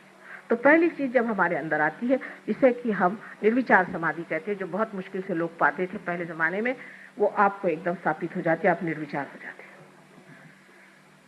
और इसको प्राप्त करने के लिए कोई सा भी विचार मन में आया, तुझे क्षमा कर दिया, क्षमा क्षमा क्षमा। ये ईसा मसीह ने हमें सिखाया है। ईसा मसीह दूसरे तीसरे कोई नहीं है, ये श्री गणेश का अवतरण संसार में हुआ। सारे उनका वर्णन आप अगर महाविष्णु का वर्णन पढ़ें देवी महात्म्य में तो आप जान जाइएगा कि साक्षात वही है। न तो वो ईसाई के हैं, न हिंदुओं के, न मुसलमानों के हैं, लेकिन वो सहयोगियों के, उनके सबसे बड़े भाई हैं। और वही जिस तरह श्री गणेश सबके पहले सबसे पहले सहयोगी हैं, उसी प्रकार ईसा मसीह भी। ईसा मसीह का नाम भी बड़ा सुंदर लिखा गया, क्योंकि उनका नाम ख्रिस्त है। ख्रिस्त हिब्रू में उनको ख्रिस्त कहते हैं। ख्रिस्त कृष्ण से आया। राधा जी का ही स्वयं महालक्ष्मी का स्वरूप था, और राधा जी ने ही मेरी के नाम पर नाम से ही जन्म संसार में लिया, और उन्होंने ही ये बच्चा पैदा किया है। या आप अगर देवी महात्म्य पढ़े तो आप जान लीजिएगा। और उस राधा का ही ये पुत्र है जो श्री कृष्ण से पैदा हुआ। और जब वो बाप की बात करते हैं तो सिर्फ श्री कृष्ण की बात करते हैं। ईसा मसीह की सिर्फ 2 उंगलियां ऐसी रहती हैं। ये उंगली विशुद्धि चक्र की है जो कृष्ण की है, और ये नारायण की। दूसरा नाम उनका जो जीसस है, उसको हिब्रू में यीशु कहते हैं। आप जानते हैं यशोदा जी का नाम यीशु ही होगा, उनको यीशु पुकारते थे, इसीलिए राधा जी ने सोचा कि इनका नाम यीशु लिख दें। अब ये ईसाइयों को कौन जाके बताए और हिंदुओं को कौन जाके बताओ। जब मैं आपसे ईसा मसीह की बात करती हूँ तो लोग निकालते हैं कि माँ तो यहाँ सबको ईसाई बना रही है, और जब मैं वहाँ कृष्ण की बात करती हूँ सब लोग कहते हैं इनको मैं हिंदू बना रही। मुझे किसी को कुछ बनाने का नहीं, मुझे सिर्फ आप जो हैं, जो आपकी चीज खोई है वो आपको देने की है, बस। इन सब झगड़ेबाजी में मैं हूं नहीं। आपकी जो अंदर सुंदर स्थिति है उसको आपके लिए जो उसकी कुंजी जो है मुझे आपके सुपुर्द करनी है। अब सबसे आखिर सहस्त्रार आया।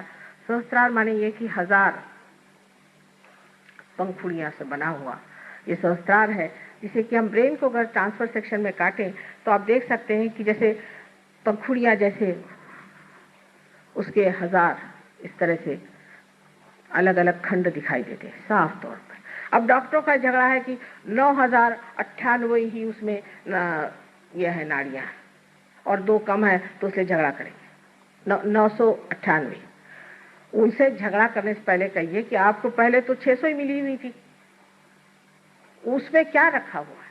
जिस वक्त में सहस्त्रार खुलता है तो जैसे कोई बड़ी सुंदर दीप शिखाएं जो कि शांत तापहीन है और जो कि अनेक रंगों से प्लावित हैं, साथ ही रंग जिसमें चमक रहे हैं, इस तरह से दिखाई देता है।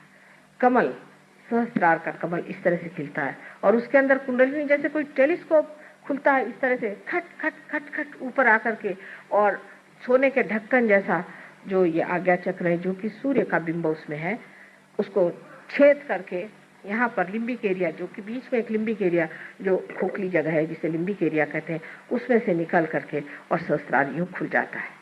उसकी वजह यह है कि जैसे ही आज्ञा चक्र को भेजती है कुंडलिनी, वैसे ही हमारा अंदर जो ईगो और सुपर ईगो इस तरह की जो संस्थाएं बनी हुई हैं वो खिंच जाती है। इसीलिए कर्म आपके सब खाली है कुंडलिनी ने, और आपके अंदर की जितने भी कुसंस्कार थे सब खाली, और दोनों की दोनों इस तरह से पीछे हट जाते हैं, और इस तरह से सहस्त्रार खुल के आपके ब्रह्मरंध्र से आपको कुंडलिनी की ठंडी ठंडी हवा मिलने लग जाती। कभी कभी विशुद्धि चक्र खराब होने से हाथ में नहीं महसूस होता, पर विशुद्धि ठीक होते ही आपको वो भी महसूस होता है। उसको कैसे ठीक करना चाहिए वगैरह सब आपको ये लोग यहाँ बताएंगे। अब आखिर में मैं बहुत आभारी हूँ आप सबके कि आपने मेहरबानी से इतनी देर बैठ करके सारी बातें कुंडलिनी के बारे में जानी। ये ज्ञान हमारे मूल का है जिसको सारे संसार को आज जरूरत है, वो हमें उन्हें देना है। उनको गणेश सिखाते सिखाते तो 7 साल बीत गए, और उसके बाद उनको विष्णु जी सिखाते सिखाते और 7 साल बीत गए। 12 वर्ष का तो वनवास मैंने कर लिया, और पता नहीं और कितना वनवास करना पड़ेगा। लेकिन अगर आप लोग सुसज्ज हो जाएं तो आप इनको ये सारी बातें बहुत सुंदरता से समझा सकते हैं। दूसरी बात यह है कि आपने जो शिकायत की वो ठीक है कि मैं सिर्फ 3 ही दिन के लिए आई यहाँ पर, और मुझे और दिनों के लिए आना चाहिए। अब जब भी आऊंगी तो कम से कम 15 दिन यहाँ रहूंगी।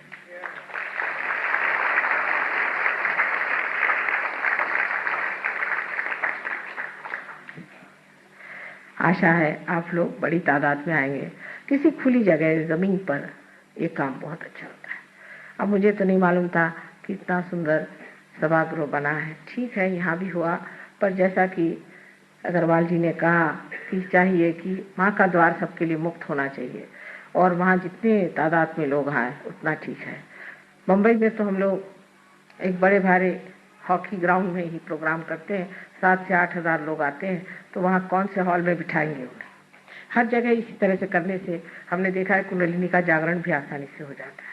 और आप लोग भी इसको मान्य कर लें कि कोई सर्वसाधारण जगह में बैठ करके ही ये कार्य किया जाए। इतनी आलीशान चीज़ कि कोई हमें खास ज़रूरत नहीं है। मिल गई तो नसीब, और नहीं मिली तो भी कोई हर्ज नहीं। एक सर्वसाधारण जहाँ पर कि हम लोग सब जमीन पर बैठ करके और इस कार्य को करें, वही मेरे लिए ठीक है। आशा है हम जल्दी ही मिलेंगे आप लोगों से।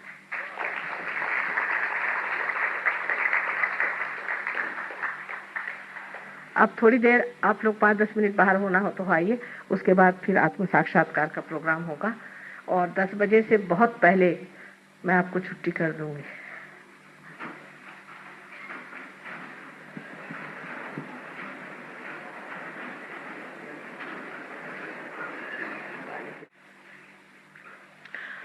सबसे पहले मैं आपसे विनती करूंगी कि कृपया अपने जूते पैर से उतार दें और मोजे भी उतार दें अगर मोजे पहने तो।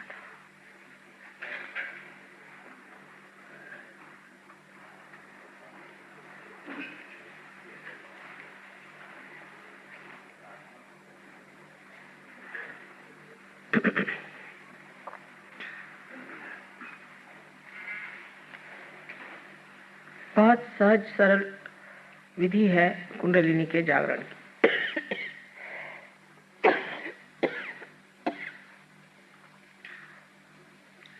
उसको कोई विशेष द्राविड़ी प्राणायाम करने की जरूरत नहीं। बहुत आसानी से ये कार्य घटित होता है। सिर्फ मैं आपको ये बताऊंगी कि किस तरह से आप भी इसका जागरण कर सकते हैं। अब जैसे मैंने बताया था कल कि ये हमारी इच्छा शक्ति है और ये हमारी क्रिया शक्ति है। तो हमारा जो लेफ्ट हैंड है उसे आप मेरी ओर ऐसे करें, जिसका मतलब ये होगा प्रतीक रूप से कि आपकी इच्छा है कि आप आत्म साक्षात्कार प्राप्त करना चाहते हैं। और ये वाला हाथ जो है इसे आप हृदय पे रखें। यह हाथ पूरी समय मेरे ओर रहे, दोनों पैर जमीन पर समांतर रखें। हृदय में आत्मा का स्थान है, जैसे मैंने बताया। पेट में लेफ्ट साइड में ही सारा काम होने वाला है, इसलिए लेफ्ट साइड पर हमारा गुरु तत्व है। उसके बाद नीचे में स्वादिष्टान चक्र का शुद्ध विद्या का स्थान है, जिससे आप शुद्ध विद्या को जान सकते हैं। और अगर किसी मैली विद्या से आप पीड़ित हैं या किसी गुरु से आप प्रशासित हैं तो वो भी इससे साफ हो सकता है। उसके बाद फिर यही हाथ ऊपर की ओर जाता है। फिर आप ये हाथ फिर से पेट के ऊपरी हिस्से में रखते हैं, उसके बाद हृदय में रखते हैं। उसके बाद इस जगह, ये सबसे ज्यादा चक्र सबका पकड़ता है, पता नहीं क्यों, इस जगह रखें और गर्दन को ऐसे मोड़ना। उसके बाद ये हाथ यहाँ माथे पर इस तरह से आज्ञा चक्र के सामने के हिस्से में और फिर पिछले हिस्से में इस तरह से रख करके और गर्दन इस तरह से फेंकी जाएगी। उसके बाद हाथ को तान करके उसका तलवा सर के यहाँ तालू पर इस तरह से जमा करके और धीरे धीरे, जल्दी जल्दी नहीं, धीरे धीरे गोल गोल घुमाया जाएगा। और 7 मर्तबा इसे घुमाना होगा। इससे आपका ब्रह्मरंध्र का छेदन हो जाएगा। अब कृपया आंख बंद कर लें और आंख न खोलें। चश्मे वगैरह उतार लें, क्योंकि इससे दृष्टि भी ठीक होती है। सीधे तरीके से बैठे, न कुछ झुक के बैठे और न ही कुछ तन के बैठे। आराम से सहजासन में, जैसे कहते हैं, सीधे तरीके से जैसे आप रोज बैठते हैं उस तरह से बैठे। अब ये हाथ मेरी ओर कर लें, आंख बंद कर लें। लेफ्ट हैंड मेरी ओर करें और पूरी समय मेरी ओर रहे, चाहे अपनी गोद में रख लें, लेकिन मेरी ओर रहे। अब राइट हैंड अपने हार्ट पे रखें, आंख बंद कर लें। हार्ट पे रख करके एक मूलभूत प्रश्न मुझसे करें 3 बार। श्री माता जी, क्या मैं आत्मा हूँ? 3 बार पूछें, श्री माता जी, क्या मैं आत्मा हूँ? श्री माता जी, क्या मैं आत्मा हूँ? 3 बार सवाल पूछें।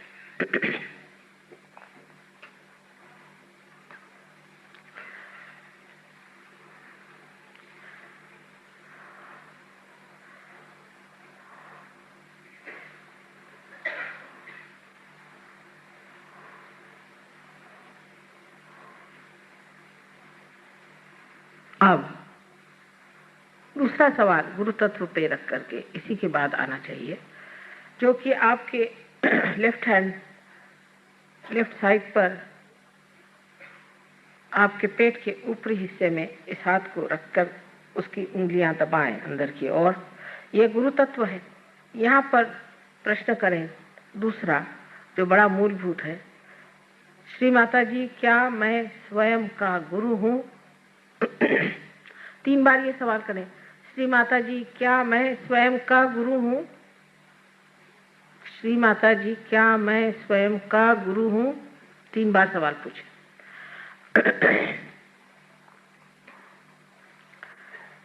इसके बाद ये राइट हैंड फिर से लेफ्ट साइड पर पेट के निचले हिस्से में रखा जाए और दबाया जाए।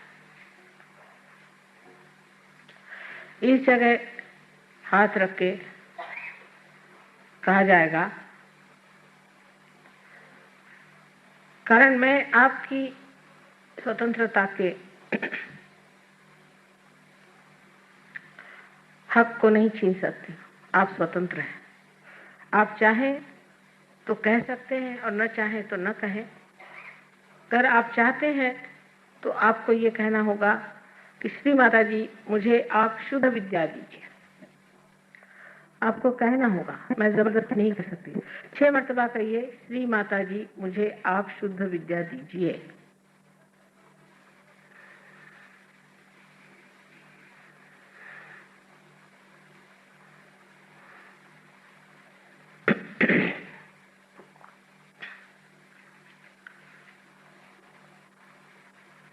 विनम्र भाव से कहना होगा, प्रेम से, श्री माता जी, मुझे आप शुद्ध विद्या दीजिए।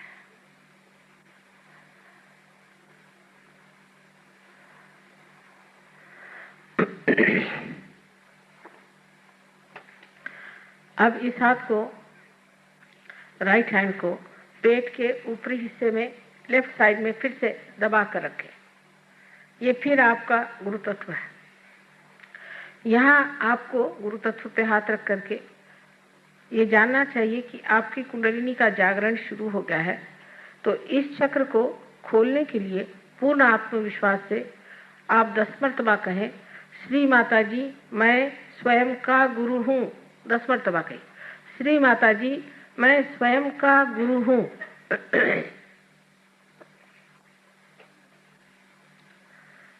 पूर्ण विश्वास के साथ कहें।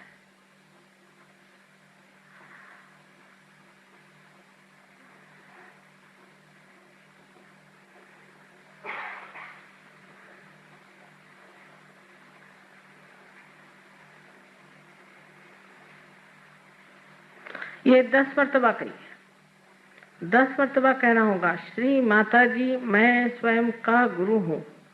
मैंने आपसे बताया है कि गुरु के 10 तत्व हैं हमारे अंदर।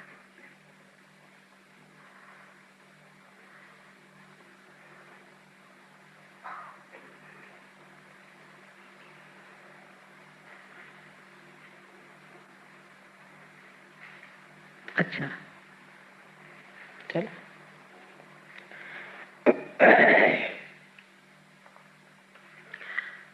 अब अपना राइट हैंड हृदय पे फिर से रखा जाए और फिर पूर्ण आत्मविश्वास के साथ 12वें मर्तबा कहना होगा, श्री माता जी मैं स्वयं ही आत्मा हूँ। श्री माता जी मैं आत्मा हूँ। श्री माता जी मैं केवल आत्मा हूँ। 12 मर्तबा कही।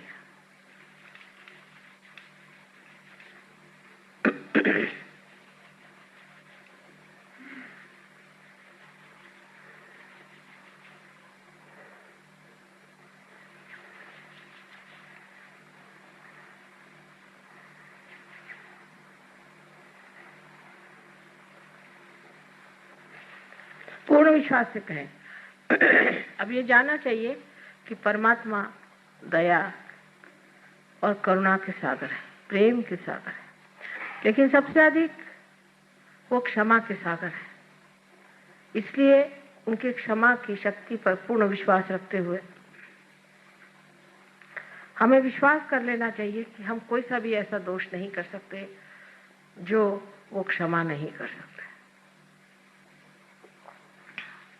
इसलिए अपना राइट हैंड कंधा और गर्दन के बीच में जो कोण है वहां पर पीछे तक पकड़ के रखें और राइट हैंड से पकड़ें और गर्दन को अपनी राइट साइड में मोड़ दें।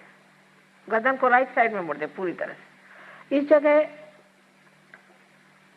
पूर्ण आत्मविश्वास से फिर कहें, श्री माता जी मैं दोषी नहीं हूँ।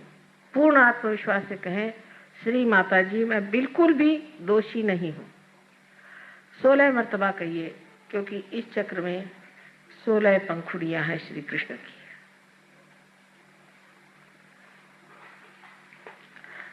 मैं बिल्कुल ही दोषी नहीं हूं।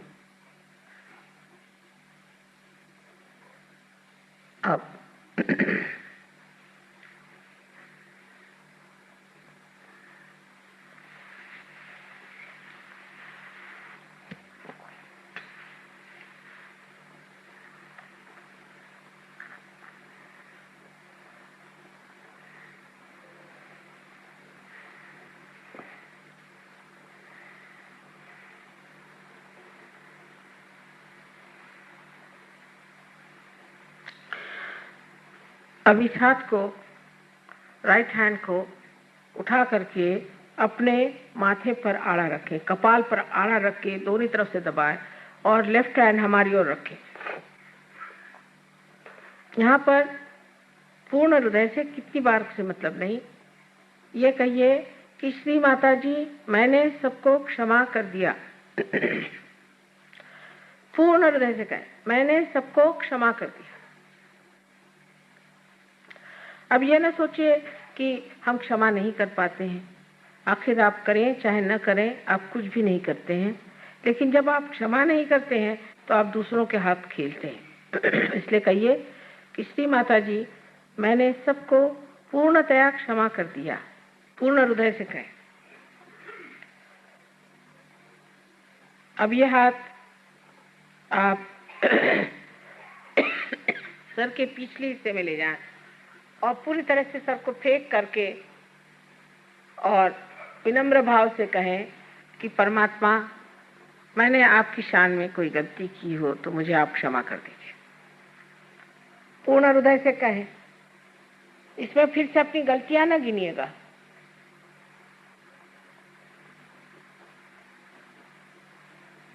हाँ, अब अपना हाथ जोर से तान करके और उसका तलवा बराबर बीचों बीच तालू पर रख के धीरे धीरे अपने तालू की जो त्वचा है, जो उसका स्किन है, उसे धीरे धीरे घुमाए, जिसे स्कैल्प कहते हैं, उसे धीरे धीरे घुमाया जाए 7 मर्तबा।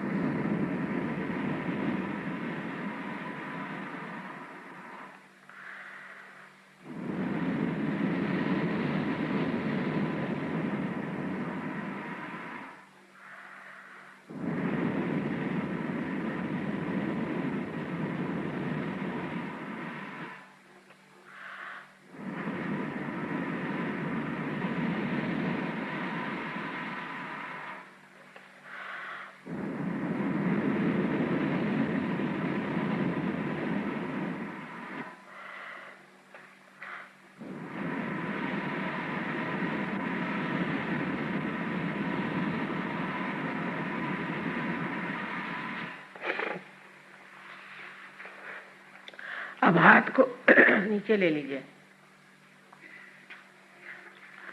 धीरे धीरे आंख खोलिए। देखिए आप निर्विचार हो गए, विचार कोई नहीं आ रहा।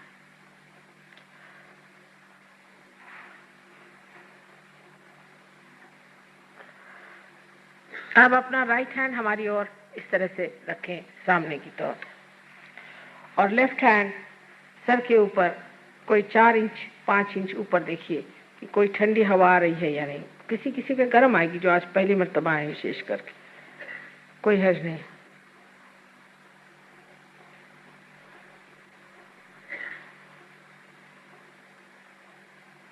अब ये हाथ नीचे करें और इस हाथ से देखिए,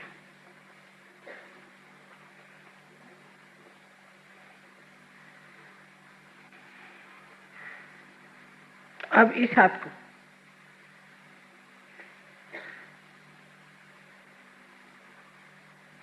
नाभि चक्र की पकड़े लोगों को, इसका मतलब थोड़ी थोड़ी शिकायत है आपको लिवर की।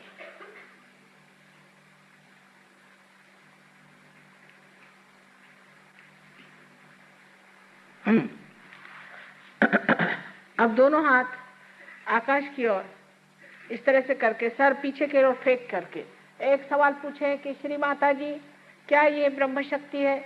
श्री माता जी, क्या यह प्रभु प्रेम की शक्ति है? क्या ये ऋतंबरा प्रज्ञा है? 3 बार पूछिए।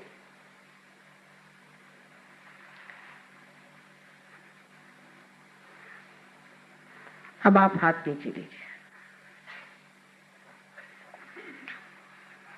इस तरह से हाथ करिए और विचार नहीं करिए। आप मेरी ओर देखकर विचार न करें, आप कर सकते हैं, बिल्कुल विचार न करें।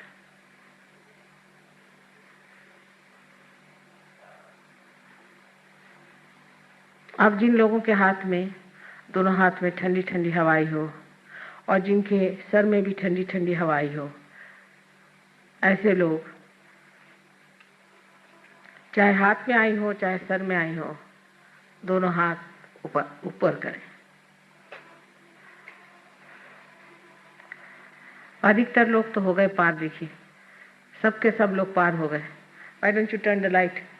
फिर से हाथ ऊपर करिएगा, देखें कितने लोग हैं, मुझे लाइट पे दिखाई देगा। Just turn the light.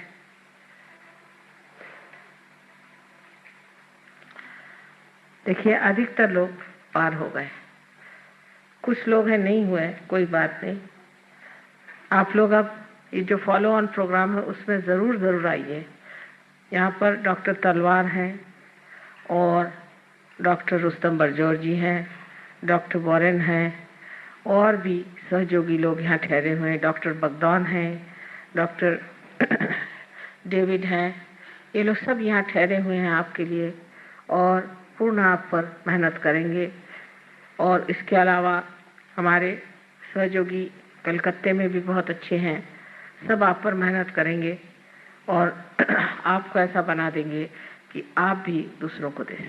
अब ये जानना चाहिए कि ये क्या कार्य सोचने विचारने से नहीं हुआ है, कुछ भी करने से अक्रिया में हुआ है, इसलिए इस पर कोई वाद विवाद विचार नहीं करना चाहिए। शांत चित्त से घर जाएं और अपना ध्यान यहाँ रख करके और सो जाएं।